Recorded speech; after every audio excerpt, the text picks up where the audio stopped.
Breaking news Telangana rising global summit ఏర్పాట్లలో CM Revanth Reddy పలు సహాయక సూచనలు చేశారు. అంతర్జాతీయ స్థాయిలో ఏర్పాట్లుండాలని అన్నారు. సమ్మిట్ కు ప్రపంచ వ్యాప్తంగా అటు ప్రతినిధులు హాజరవుతారని, కానీ వివిధ దేశాల అంబాసిడర్లు కూడా పాల్గొనే అవకాశం ఉందని, కాబట్టి ప్రజా ప్రతినిధులు అలాగే ప్రతినిధులకు ఎలాంటి ఇబ్బందులు రావద్దని సూచించారు.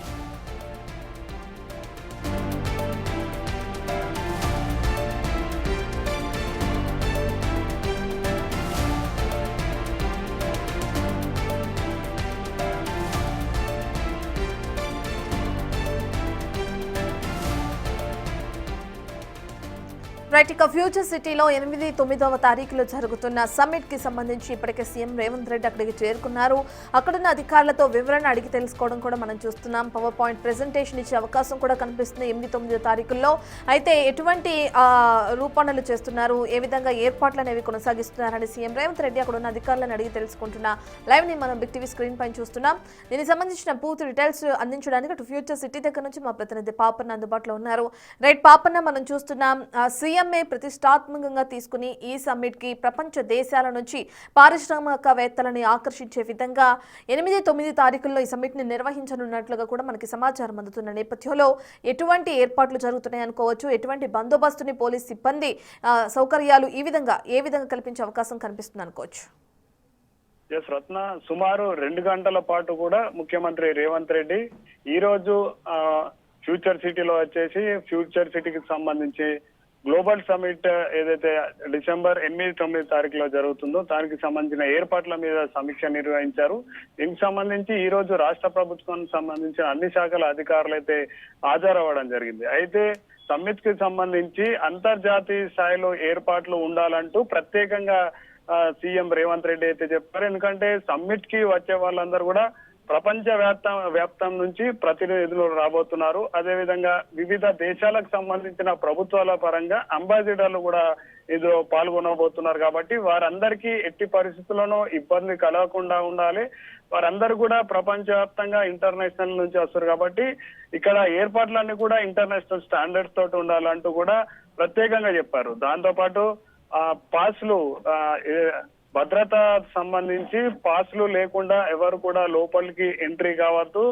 ప్రతి డిపార్ట్మెంట్ కి కూడా డిపార్ట్మెంట్ అధికారులకు, డిపార్ట్మెంట్ ఆఫీసర్లకు సంబంధించిన అధికారులే వారికి పాసులు ఇస్తారు. కాబట్టి ఆ రోజు ఎంట్రీ దగ్గర పకడ్బందీగా భద్రతనైతే ఉంటదంటూ కూడా స్పెషల్ గా చెప్పారు. అదేవిధంగా ఆ ఏర్పాట్లను తనే ప్రత్యక్షంగా ఎప్పటికప్పుడు పరిశీలిస్తానంటూ కూడా ఈ రోజు అధికారులకైతే చెప్పడం జరిగింది. అంటే ఏదో 8-9 తారీఖు నాడు ఉండే సమ్మిట్ కి సంబంధించి మిగతా అధికారులకు కానివ్వండి సిఎస్ కు అప్పచెప్పకుండా తనే ప్రత్యక్షంగా ఏర్పాట్లను ఎప్పటికప్పుడు కూడా గ్రౌండ్ లెవెల్ కి వచ్చి చూస్తానంటూ చెప్పడంతో అధికారులందరూ కూడా అలర్ట్ అయిపోయారు. అదేవిధంగా ఈ సమ్మిట్ సంబంధించి 300 ఎకరాలు అయితే కేటాయించడం జరిగింది. 300 ఎకరాలలో స్టేజ్ సెంటర్ కానివ్వండి, అదేవిధంగా వివిధ రకాల డిపార్ట్మెంట్లు పవర్ పాయింట్ ప్రజెంటేషన్ చేయడానికి, అదేవిధంగా ఎవరైతే పెట్టుబడి పెట్టడానికి వచ్చే నిర్వాహకులు ఉంటారో పెట్టుబడిదారులు కానివ్వండి, మిగతా కంపెనీలకు సంబంధించిన ఓనర్లు వారందరినీ కూడా ఆకర్షించే విధంగా మన డిపార్ట్మెంట్లు వారికి పవర్ పాయింట్ ప్రజెంటేషన్ చెయ్యాలి. కాబట్టి ఆ స్థాయిలోనే ఏర్పాట్లు ఉండాలంటూ కూడా స్పెషల్ గా చెప్పారు. దాంతో పాటు పార్కింగ్ కు సంబంధించి ఎటువంటి ఇబ్బంది కలగకూడదు. వేరే దేశాల నుంచి వచ్చే ప్రతినిధులు అందరూ కూడా గెస్ట్లు కాబట్టి వారికి సంబంధించి ఏ చిన్న విషయంలో కూడా ఏ చిన్న పొరపాటు కూడా జరగకుండా ఉండాలంటే ఇప్పటి నుంచే ఇంకా మిగతా 15 రోజుల పాటు అటు ఏర్పాట్లతో పాటు అంటే పనులు జరగాలి. దాంతో పాటు ఆ 2-3 రోజులు ప్రతినిధులకు ఎటువంటి ఇబ్బందులు కలగకుండా ఉండే విధంగా చూసే ప్రణాళికను కూడా ముఖ్యమంత్రి రేవంత్ రెడ్డి అయితే సంబంధిత అధికారులకు అప్పచెప్పాడు. రత్న పాపన్న, ప్రధానంగా పోలీస్ శాఖ అధికారులు భారీగా బందోబస్తు నిర్వహించే అవకాశం కనిపిస్తుంది. అలాగే అక్కడికి ఏదైతే పార్కింగ్ వచ్చిన వాహనాలకి సంబంధించి కానీ ఇంతవరకు పార్కింగ్ ప్లేస్ ని ఏర్పాటు చేయడం జరిగింది. ఎంతమంది పోలీసులు ఈ భద్రతా చర్యల్లో పాల్గొనే అవకాశం కనిపిస్తుంది? వీళ్లతో పాటు ఎంతమంది పారిశ్రామికవేత్తలు ఈ సమ్మిట్ కి హాజరయ్యే అవకాశం ఉందనుకోవచ్చు పాపన్న? రైట్ రత్న, భద్రతకు సంబంధించి వివిధ జిల్లాల నుంచి కానివ్వండి, సెంట్రల్ ఫోర్సులు కానివ్వండి, మొత్తం మీదుగా 3000 మందికి పైగా పోలీసులు అయితే ఆ పోలీసులతోటి భద్రత నిర్వహించే అవకాశం కల్పిస్తుంది.